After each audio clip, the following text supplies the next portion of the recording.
Takže takhle to probíhá. A ve třetím ročníku to zůstává stejný, ale ve třetím ročníku už se opravdu dostaneme k těm letadlům.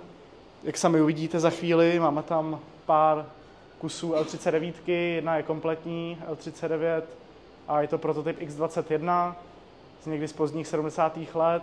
A pak tam máme další dva draky z L-39, které teda nejsou kompletní, ale slouží pro žáky, aby se naučili například demontovat klimatizaci a takovýhle klíčové součásti letadla.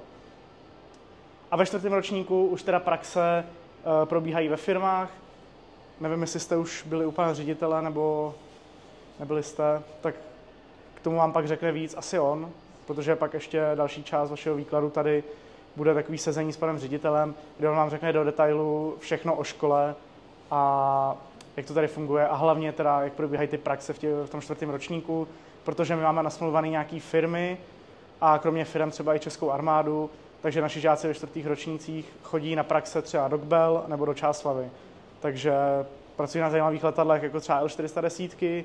Teď jsem něco slyšel, že možná budou mít nějaké lehké práce i na A319 na vládním speciálu a v Čáslavi zase dělají na L159.